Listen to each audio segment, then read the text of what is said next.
Damos la bienvenida al abogado Ismael Quintana, experto en Derecho Constitucional, profesor universitario de posgrado.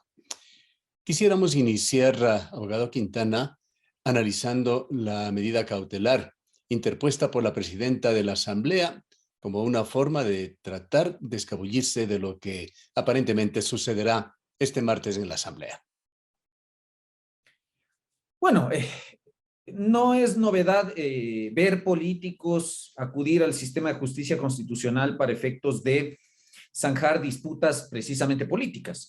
Yori no es el primer caso, seguramente no va a ser el último. Ya hemos visto en el pasado inmediato con Jorge Yunda, hemos visto que también ha pasado con los propios vocales del Consejo de la Judicatura, Murillo y Barreno, cuando estos funcionarios ven que están al borde del abismo y están a puertas de perder el cargo, pues acuden a la justicia constitucional con esta clase de peticiones, ¿no? Medidas cautelares, acciones de protección. Y bueno, ahora ha sido el turno de Guadalupe Llori, que ha presentado francamente un despropósito ante la justicia constitucional, que es pretender evadir o impedir que el Pleno de la Asamblea Nacional decida la aplicación de un procedimiento parlamentario que está expresamente reglado, procedimiento para iniciar su eventual destitución de la dignidad de presidente de la Asamblea Nacional. ¿Qué le ha llevado a Llori a este borde del abismo? Originalmente apareció esta situación como una presión de determinados sectores políticos tratando de encontrar un mecanismo para sacarla de la presidencia, pero luego esto ha ido ganando terreno y es prácticamente una posición mayoritaria en la Asamblea. Ella, en este escrito, alude incluso a un clima generado hasta por los medios de comunicación. Sí, por eso le decía, no tiene ningún sentido el pedido de la señora Llori.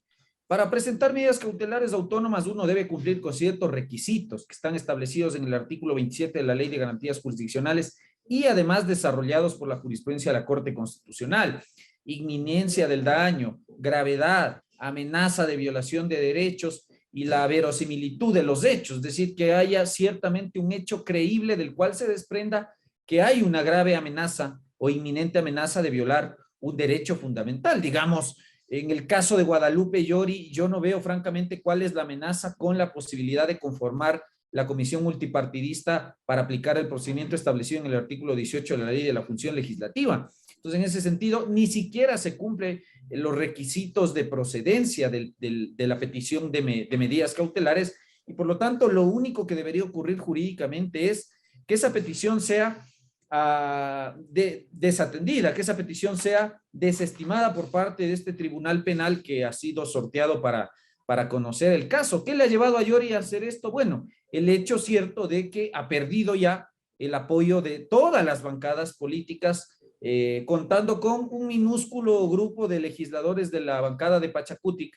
que son los que todavía siguen apoyando su estancia en la presidencia de la Asamblea Nacional, pero incluso al día de hoy, el gobierno nacional con su escueta bancada de 12 asambleístas ya le ha bajado el pulgar al parecer. De hecho, yo veía ahora unas declaraciones del presidente de la República que ha dicho que él se mantiene al margen de la cuestión y que la Asamblea Nacional decida ya la suerte de la señora Llori. Entonces, claro, como políticamente tú te ves solo, sin apoyo legislativo, sin apoyo de las bancadas, pues recurres, ¿no? a estas herramientas jurídicas, a las medidas cautelares, a las garantías jurisdiccionales, abusando del derecho, porque lo que está haciendo Llori es francamente abusar del derecho con la finalidad de aferrarse a un cargo de representación de la Asamblea Nacional, lo cual, insisto, no se puede resolver a través de esta clase de acciones constitucionales. ¿Y era el único camino y el más adecuado ese de buscar una forma de evaluar al CAL formando esta comisión ad hoc?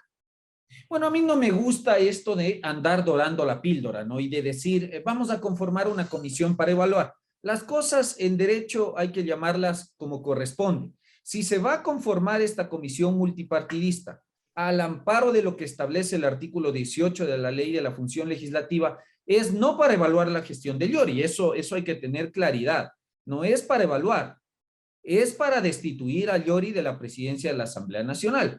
¿Se puede hacer eso en la Asamblea? Sí, la respuesta es sí. A partir de las reformas a la Ley de la Función Legislativa hechas en noviembre de 2020, se establece precisamente este procedimiento del que estamos refiriéndonos usted y yo ahora para evitar lo que ya ha ocurrido en el pasado, y no me refiero solo al pasado, con la destitución de José Serrano, que se la hizo sin procedimiento parlamentario establecido en la ley, sino destituciones de presidentes que se han dado a lo largo de la historia legislativa, por lo menos desde el retorno a la democracia, con Averroes Bucaram en el 89-90, con Omar Quintana también en el año 2004. Entonces, legisladores que presiden legislaturas han sido destituidos de ese cargo de representación y las legislaturas no se han caído. Es decir, lo de Guadalupe Llori no va a ser la excepción, con la salvedad y la ventaja de que ahora sí hay procedimiento expreso para hacer lo que se pretende. Entonces, si se va a aplicar este procedimiento, llamemos a las cosas como son. No es para evaluar, es para destituir. Entonces, esta comisión va a tener la función de instrumentar un procedimiento parlamentario que está regulado en el artículo 166 de la Ley de la Función Legislativa.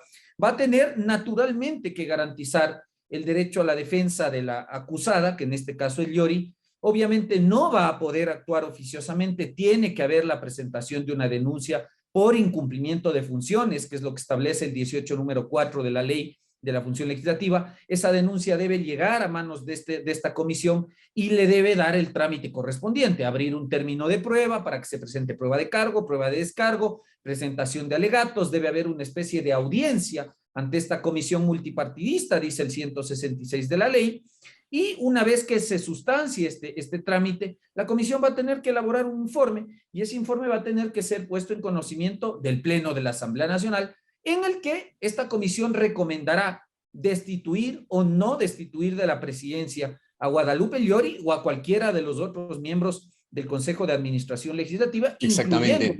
El hecho de no haber encontrado un causal exclusivamente en contra de la presidenta, tampoco haber establecido un procedimiento en contra de ella, se lo hace con respecto al CAL, pero esto trae otras consecuencias. Allí todos los miembros del CAL se encuentran bajo la lupa y esto, de hecho, para comenzar, entre las primeras consecuencias podría poner en riesgo la sucesión de Virgilio Saquicela, quien se ha mostrado bastante entusiasta con respecto a la idea de tomar la presidencia.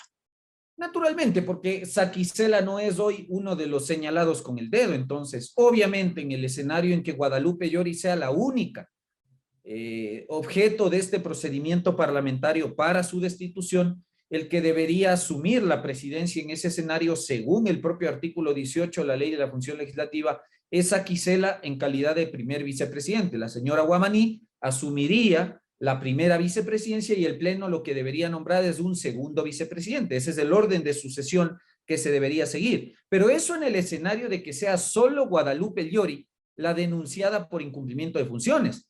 Pero ojo que este procedimiento también se puede seguir contra los vicepresidentes y contra los demás vocales del CAL. Por lo tanto, dependerá de cuáles vayan a ser las denuncias y contra quién se presenten esas denuncias. Entonces puede llegar el escenario en el cual la denuncia se presente contra también Saquicela, contra Guamaní, contra el resto de integrantes del CAL. Si es que el Pleno decidiera entonces ir no solo contra Llori, sino tras Saquicela, Guamaní y los 4 vocales del CAL, eso significa que nos quedamos sin presidente, sin 2 vicepresidentes y sin los 4 miembros del CAL. ¿Cuál sería el procedimiento a aplicar allí? En este caso, naturalmente, el Pleno tendría que sesionar y nuevamente nombrar las 7 autoridades legislativas, un presidente, 2 vicepresidentes y 4 vocalías del CAL, lo cual será francamente interesante porque eso nos va a dar una muestra de si es que realmente ha habido estos cambios en las fuerzas políticas fruto de nuevos acuerdos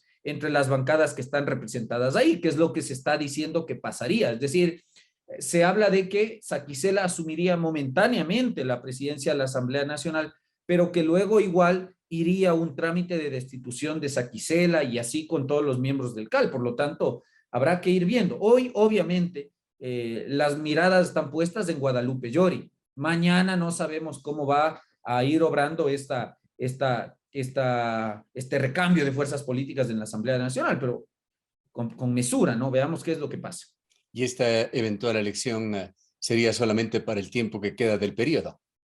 Claro, naturalmente, si es que solo sale Llori, asumiría Saquicela esa presidencia para alrededor de un año más, porque la presidencia y las vicepresidencias así como las comisiones y las vocalías del CAL solamente duran la mitad del periodo parlamentario, es decir, 2 años. Después, el 14 de mayo de 2023, debería el Pleno igual nombrar nuevo presidente, nuevos vicepresidentes y nuevos vocales del Consejo de Administración Legislativa. Así que si es que se produce un cambio brusco de los 7 integrantes del CAL, que incluye vicepresidencias y presidencia, claro, esos nombramientos solamente estarían hasta el 14 de mayo de 2023. De ahí igual el Pleno tiene que nombrar nuevas autoridades de la Asamblea Nacional. Ahora, antes de esto, el CAL tiene que ser evaluado y no pasar esa evaluación. Tienen que encontrarse causales para la destitución. ¿Cómo se está planteando o cómo se plantearía el caso contra el CAL? A ver, la única causal que se puede plantear contra estas autoridades de la Asamblea Nacional es el incumplimiento de funciones, según el artículo 18, número 4 de la Ley Orgánica de la Función Legislativa. Es decir, usted no puede destituir a estas autoridades legislativas por otra razón que no sea el incumplimiento de sus funciones. Por eso se habla de que esto es una especie de juicio político, por ponerle un nombre, a las máximas autoridades de la legislatura. Entonces, cualquier denuncia que se presente contra aquellos funcionarios debe encauzarse en el marco del incumplimiento de las funciones de presidente, de vicepresidente o de integrante del CAL. Por eso se sustancia un proceso, se practica prueba de cargo, prueba de descargo, hay una audiencia, se elabora el informe y se toma la decisión. Así que no hay cómo inventarse, tampoco es que uno puede mandar del cargo a estos funcionarios sin tener la causal y sin tener la prueba suficiente. Es decir, en esto la carga de la prueba está en quien acusa.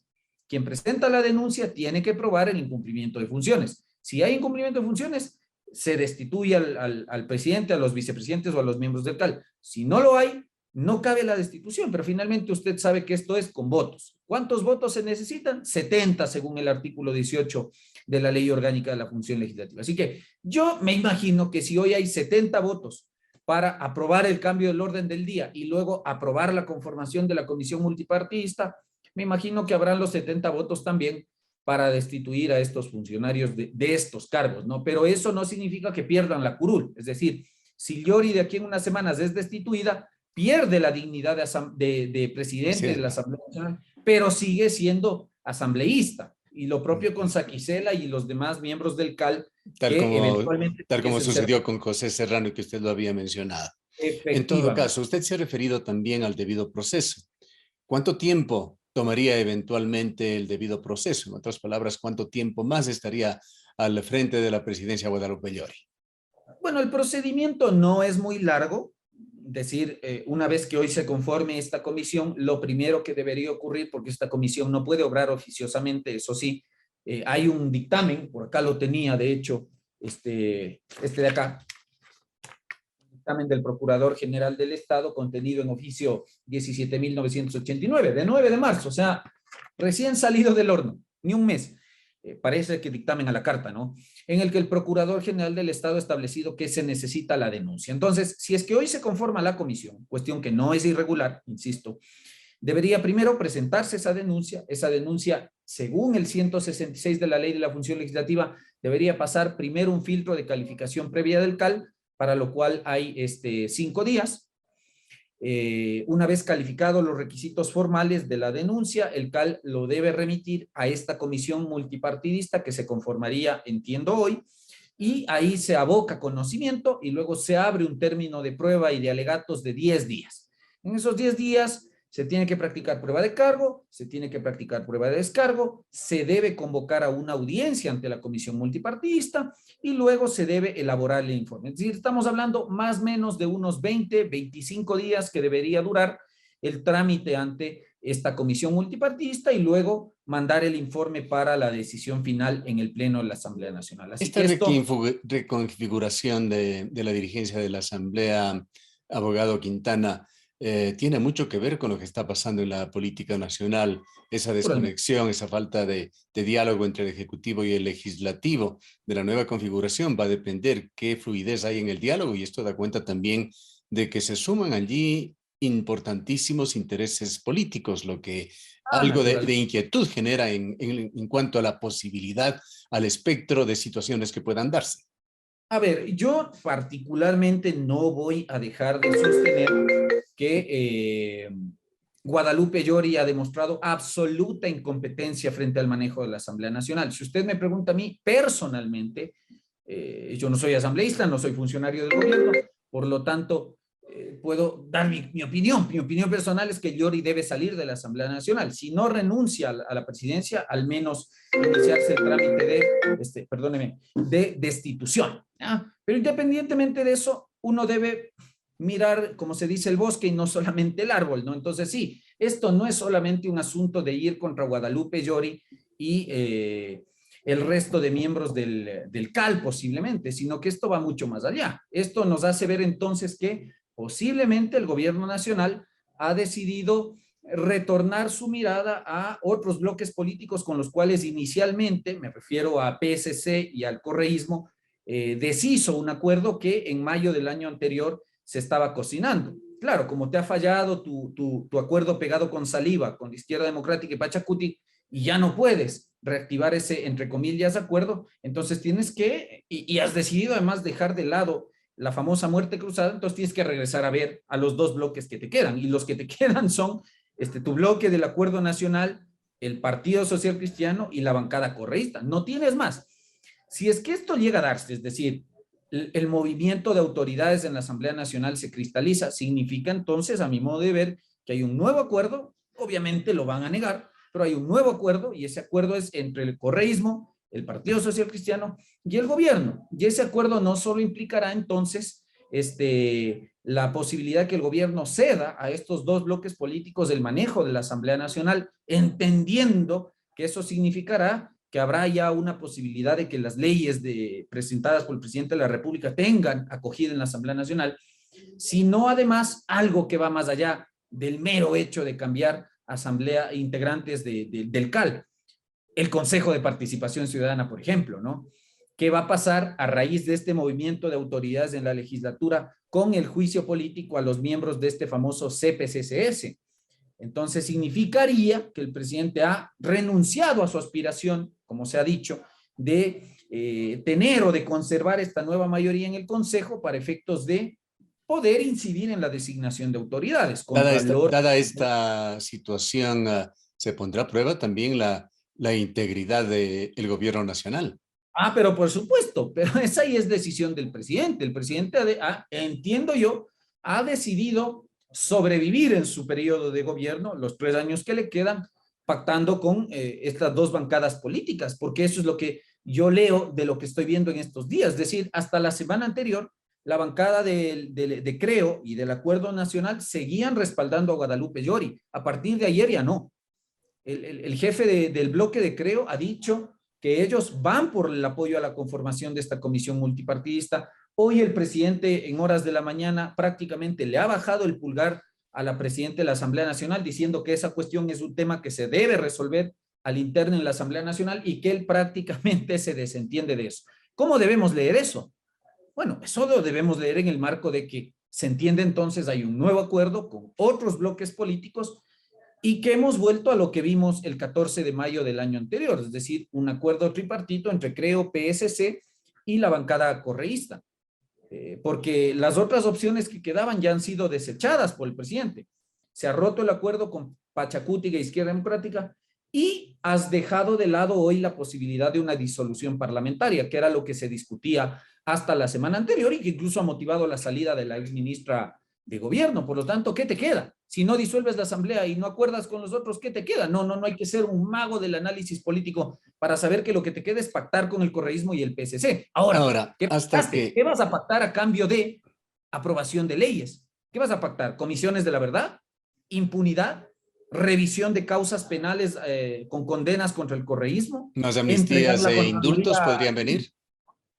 Veremos, estamos ahorita elucubrando. Primero veamos qué pasa en la Asamblea Nacional. Si Llori y los miembros del CAL salen y la bancada correísta y el Partido Social Cristiano asumen el mando de la Asamblea Nacional, me parece que las cosas están absolutamente claras. Si es que a partir de eso el juicio político al Consejo de Participación Ciudadana se acelera, ¿ya? Y con eso entonces hay nuevos integrantes del Consejo y eso significa que va a haber un recambio en las autoridades que van a nominar al Contralor, a superintendentes, al Procurador General del Estado, al presidente del Consejo de la Judicatura, bueno, me parece que el mensaje es claro y significará que el presidente ha renunciado a todo eso, es decir, a tener una especie de control que nunca la tuvo en la Asamblea Nacional y en la designación de estas autoridades, y eso ha quedado en manos entonces del correísmo y del Partido Social Cristiano, a cambio de que el presidente, insisto, sobreviva gobernando con Asamblea Nacional, es decir, que le den viabilidad a las leyes, ¿no? Abogado Quintana, hasta que la niebla no se despeje, ¿tiene sentido que el gobierno siga